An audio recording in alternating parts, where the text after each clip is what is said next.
Welcome back to my mental health and crime channel. My name is Huda London. I'm a licensed cognitive behavior therapist and a licensed mental health counselor. Please like, share, and subscribe. This is for educational purpose only. This is the case of the Idaho quadruples that took place on the 13th of November, 2022. May the 4 victims rest in peace. Breaking news. I'm not shocked. I'm happy. I'm satisfied that now we are finally heading at the right direction.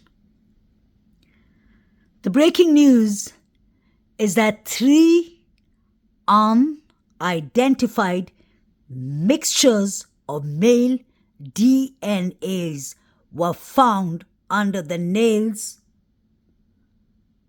of Madison Morgan, aka Maddie. May she rest in peace.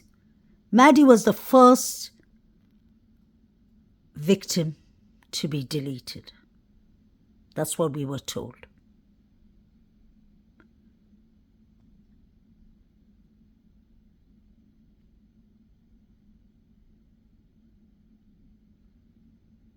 In my channel,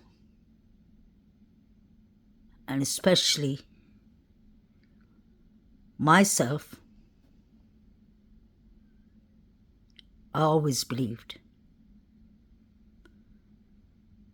that Kohberger couldn't have done these crimes.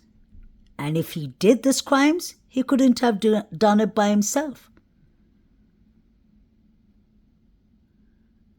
From the very beginning of this case, we were told that there were 3 unidentified male DNAs. But they were not found at the CODIS system for the criminals. So if they did not find it at the CODIS, were they just going to give up because there were mixture DNAs? Thank God that Ann Taylor, the defense attorney, has brought this to light. What I think is the biggest development, the DNA from 3 individuals under victim Maddie Morgan's fingernails. How big of a deal is this, Edwina? I think this is a huge deal, huge. I think probably one of the most important things that we can take from the filings is that it was inconclusive, and then there was further testing that excluded Kohberger. And I think that's one of the most important things. Boom! Did y'all actually hear what she said? 3 unidentified male DNAs were found, mixtures of DNA, under Maddie's nails. And that will exclude Kohberger. This changes everything. This changes the whole case. So, Mr. Steve Gongalves, hopefully justice is going in the right direction. But, sir, I really do not believe Brian Christopher Kohberger had a killer kit or a kill kit.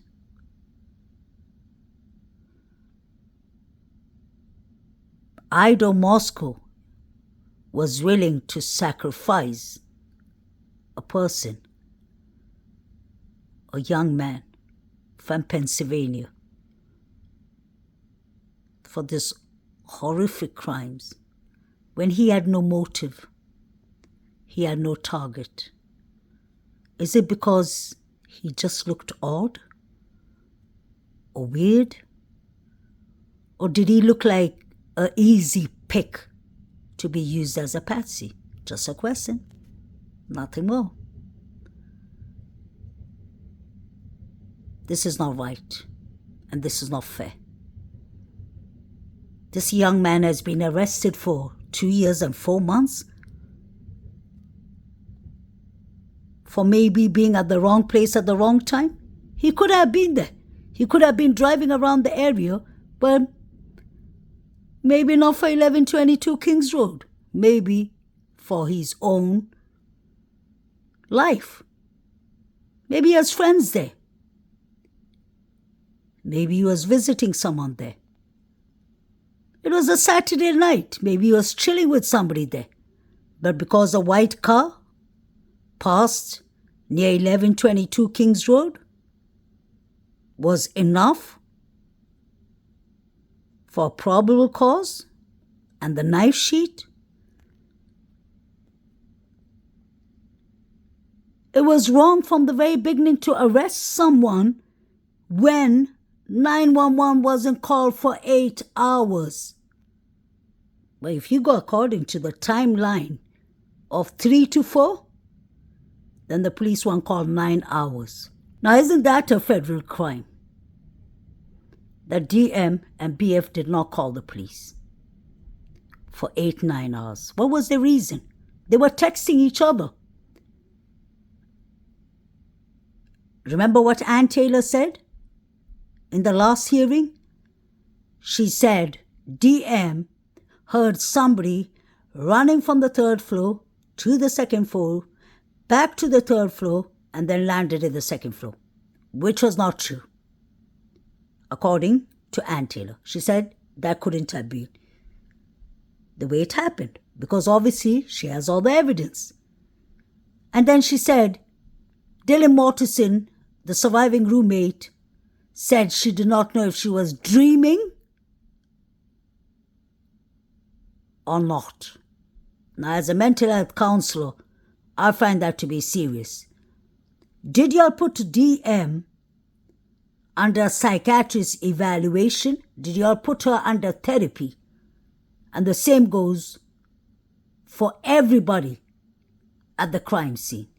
Did y'all put Bethany Funk under psychiatrist evaluation? It's always important to have done it from the very beginning of these tragedies so you could see if they were actually daydreaming or if they could have been involved. This case started from the very wrong direction from the very beginning. The police were called 8 hours later. The FBI was called 5 days later. Wow. And it's supposed to be a high-profile case.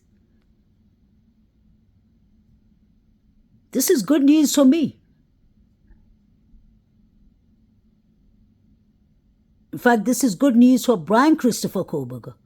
The reason I say it's good news for me is because people used to try to make me feel guilty and say, leave the grub truck and Banfield boys alone.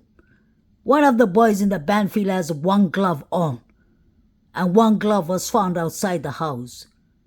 So am I supposed to ignore that? I don't think so.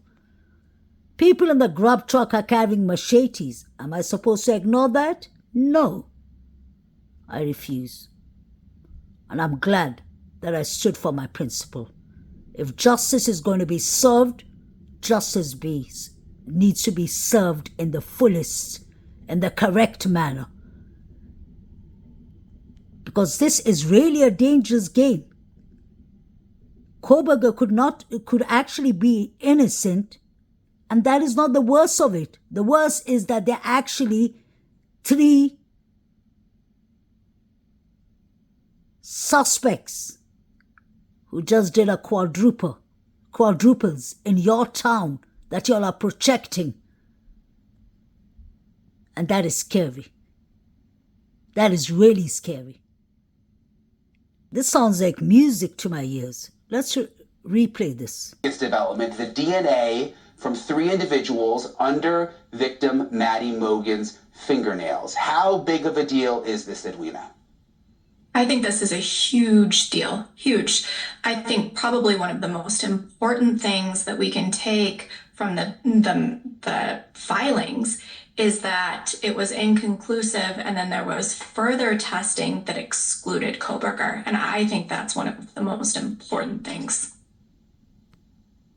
So, and it was interesting because at one point in the document it said that it was inconclusive, and then the defense said that they did further testing that excluded Koberger. What does that mean, the fact that first inconclusive, but then the defense is citing this independent testing?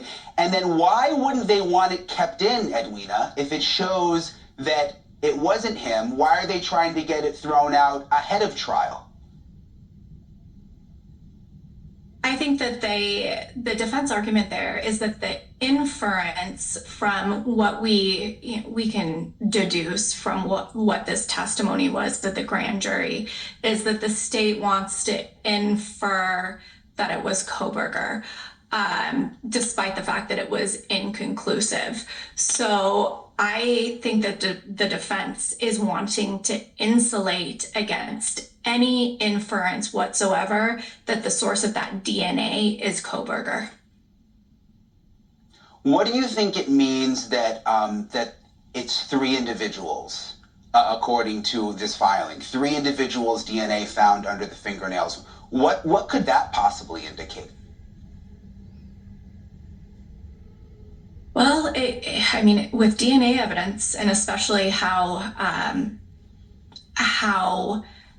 little is required to get a DNA profile these days, is that it could be, right, anyone. She could be the source of the DNA. It could be an additional two other unknown individuals. But what the standout is that it's through the state's testing, it's inconclusive with respect to Koberger, and through this independent testing, it ruled him out.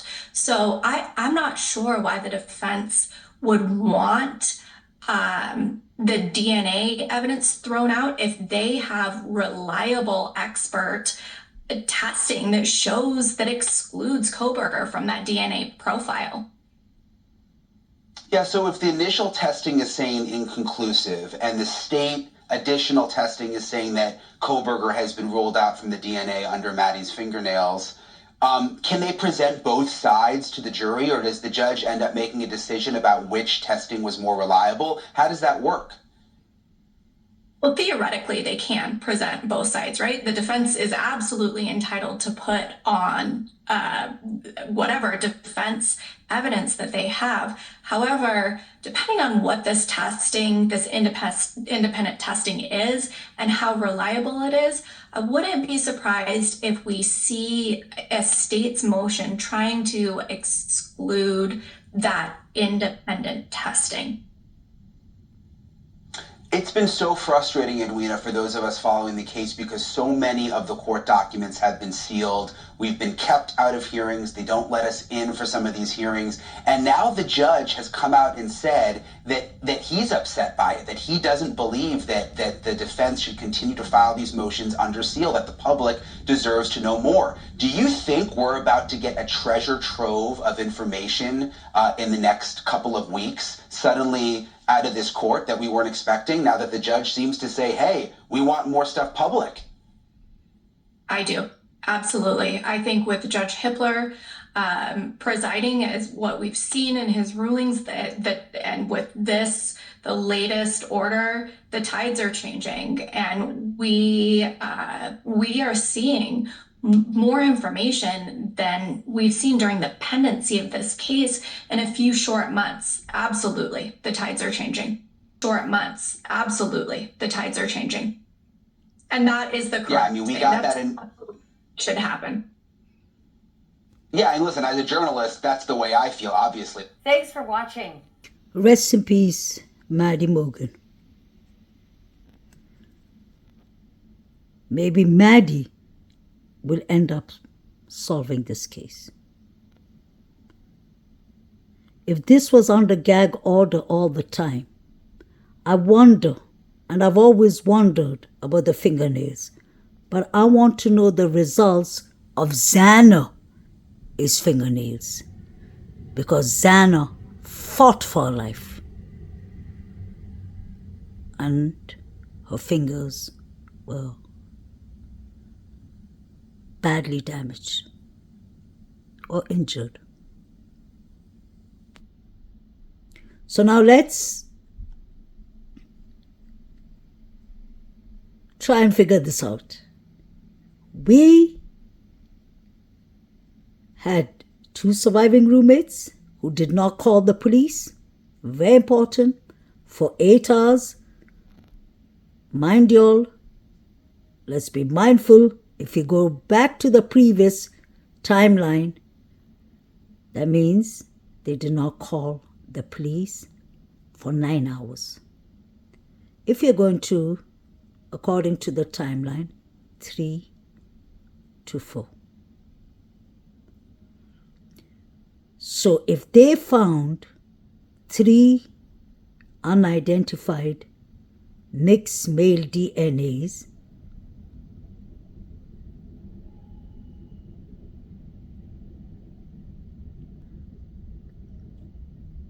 then it could be right that the unaliving started with Maddie. Maddie could have been the first victim on the 3rd floor. But I'm happy that they found the 3 unidentified male DNAs.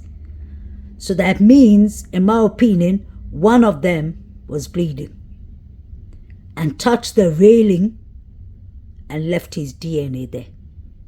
Now, this is not only 3 unidentified male DNAs. What about the glove outside? What about the diamond shoe footprint in front of DM's room? The blood on the railing.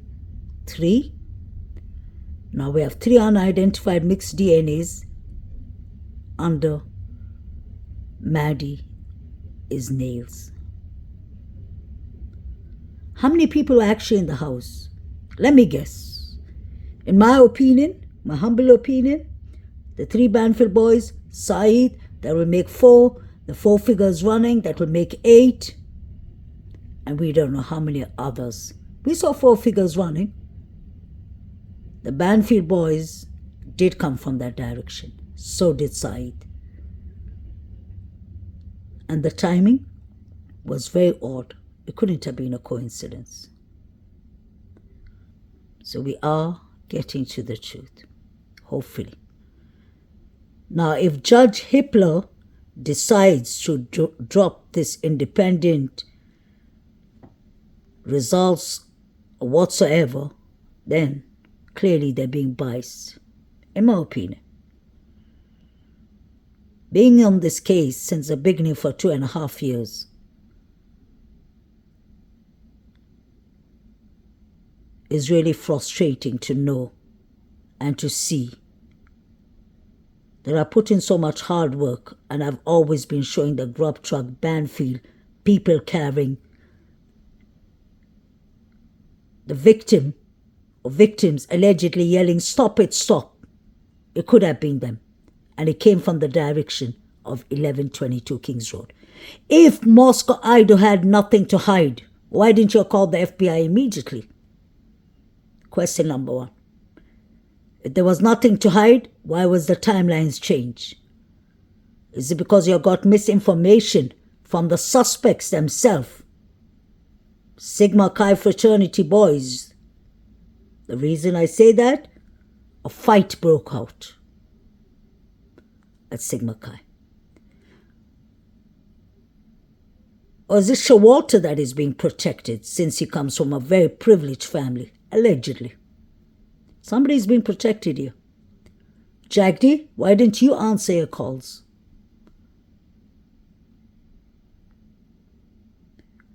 Nine calls? You missed all of them? Even if your phone is on silent, it'll brighten up. The light will come on. You didn't pick up because you knew what was going to happen, I guess. Kaylee's mother said that Kaylee and Maddie asked Jagdi if he wanted to accompany them to another club or pub, and he said no, he's going to work next day.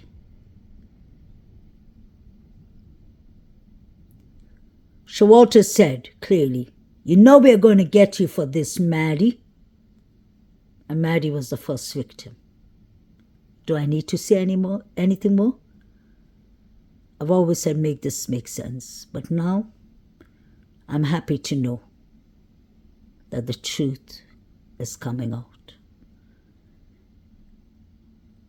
And if Koberger is innocent, I hope and pray he does what is right and takes legal action.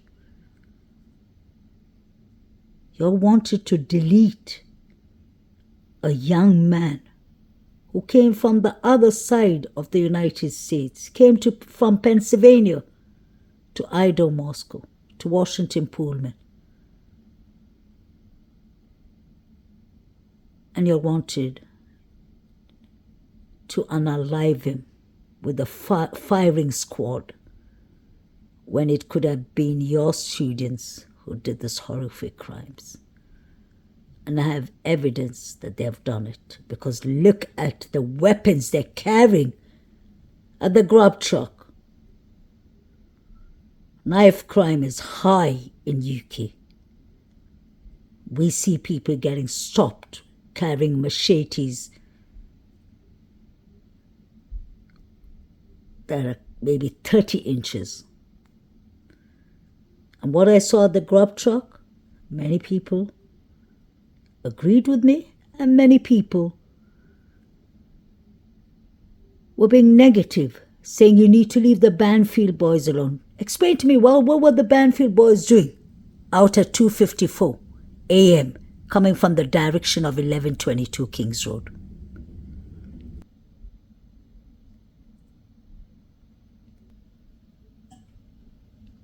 Now it'll make more sense of what I was trying to share with you. Look at Showalter.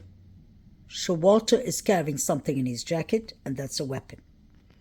Now, Idaho, Moscow, and the FBI start getting your 3 unidentified male DNAs. Look at these people carrying here. These are weapons. David Lott is carrying something too. Where are these 3 unidentified male DNAs? Half of them are carrying.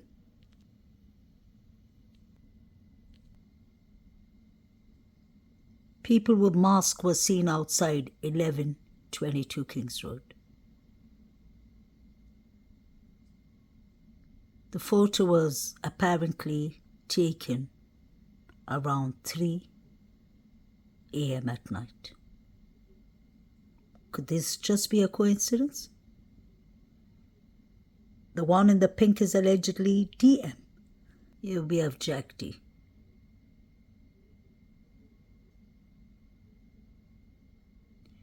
His hand looks very inflamed, swollen, so does his face. And guys, this is all in my opinion. Let me know what y'all think. Please like, share and subscribe. May the correct justice be served, like I always said. Hopefully we're heading at the right direction. The correct justice needs to be served. Number 1, for the 4 victims, and for Brian Christopher Koberger. He could be totally innocent, or he could be involved. But there's 3 unidentified male DNAs, and we were told from the very beginning. The only issue was they checked the DNAs through CODIS, and obviously these were first-time criminals, I guess. Why didn't they make a IgG profile for the mixed DNAs? Why didn't they try and find a way to identify them?